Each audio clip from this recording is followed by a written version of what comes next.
Hello friends, Tanya here for another video, and today I am taking part in a large blog hop for the Spellbinders Club of the Month kits. There are several of us hopping, and hopefully you just came from someone else's blog.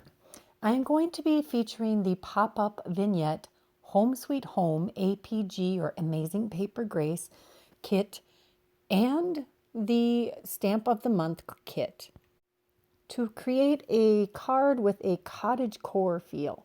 I'm showing you the pieces I've used from the vignette pop-up die set because I'm not going to do a pop-up. I'm just building this house, and I don't know if you've heard of the cottage core trend, but it's very much about English cottage style or country living and just romanticizing that whole vision of simple life, gardening, flowy dresses, florals, all things pretty and soft.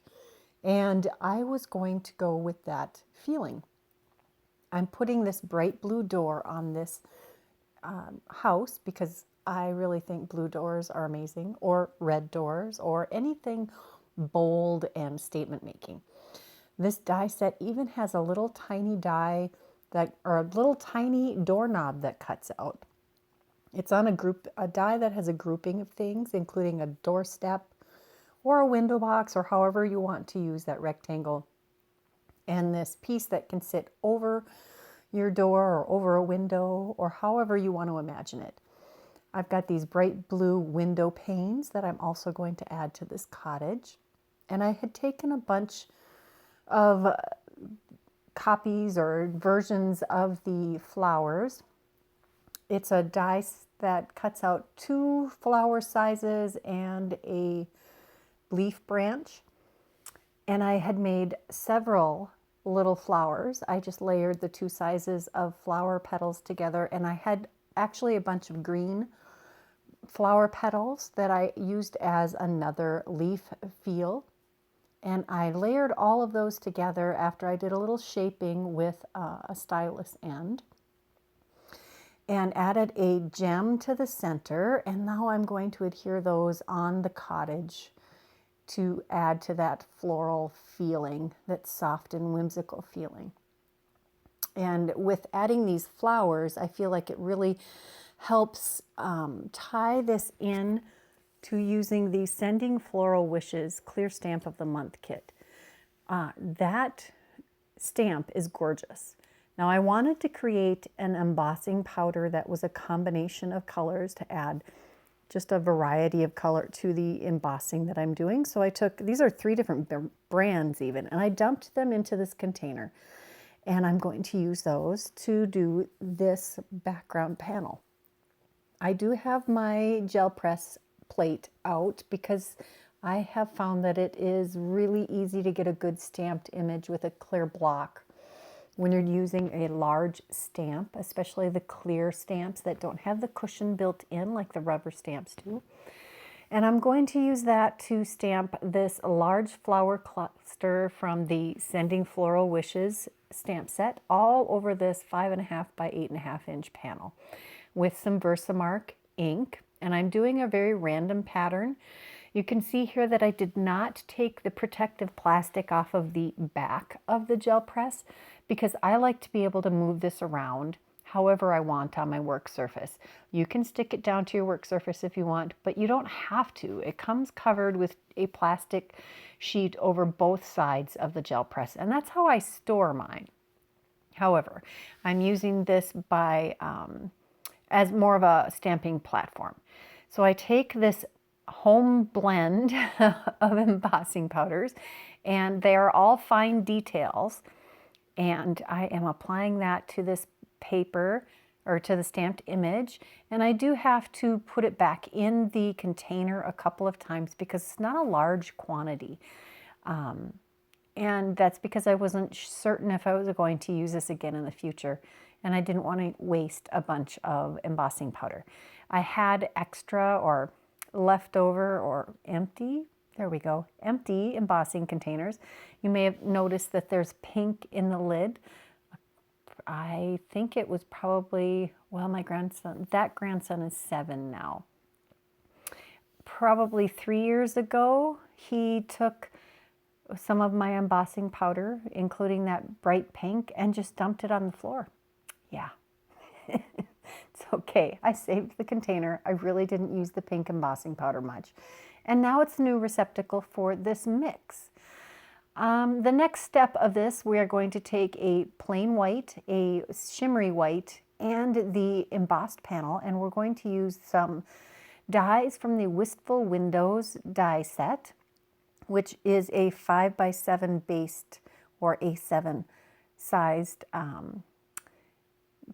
card building set, and I die cut those out as shown. I used a combination of just this 1 layer, then 2 layers, then 3 layers of the die set to create this frame. So I used the shimmery white to add the detail element to the plain white card frame. We're going to, I really debated making this a darker color, and you sure could to do more of a picture frame look. And it just frames that up beautifully. But it looked like way too much white, especially with the cream color of the house. So I am going to do some ink blending, and this will bring more of that calico or soft floral feel to this. I'm using tea dye and antique linen distress oxides. You could use plain straight up distress inks also. And I'm using an ink blending tool here to add the ink to the panel. And I'm just blending it all together. There's no real pattern. I just wanted there to be a scattering or a fading of one color to the other. And then I am spattering it with some water to get some of those lovely drops. And ultimately, we're going to cover 90% of this. So if you enjoy building backgrounds, this is awesome. If you don't, then skip it and use some pattern paper. But then you don't get to use this gorgeous stamp. I really enjoyed making this background. And I could have just made a card with just that background and very little else. So I did put a little bit of coaster blank on the back of this. It did get kind of warped after all of the application of heat and water. And more chipboard on the back, or excuse me, coaster blanks on the back of this frame. And we're going to adhere this, and it should line up just perfectly because those were cut out with the same outer die. It does have a nice little rounded edge. And here I'm just showing you that it would look fantastic with just a simple sentiment in the middle also. But we're going to continue with what we were planning. And I put the completed house on a little coaster blank into that frame. Now we need a sentiment. So I've got a piece of white cardstock here, and I'm going to use the happy birthday from this stamp set, and a little bit of Versamark ink. And I do stamp this twice because I want a good impression. We're going to heat emboss this also. And I don't push hard. Too light stampings, and you're going to preserve the fine detail of your stamp a whole lot better than if you smushed really hard. And I've embossed that. Now I'm going to use a die from a past Glimmer of the Month kit. It is the March 2020 Eggstra Special, I believe it's called, and it is still available. It's a Glimmer of the Month. Happens to have this smaller banner die. You could trim this out with your scissors. I am not that talented. Now I'm playing with placement. You could put this in a whole bunch of spots.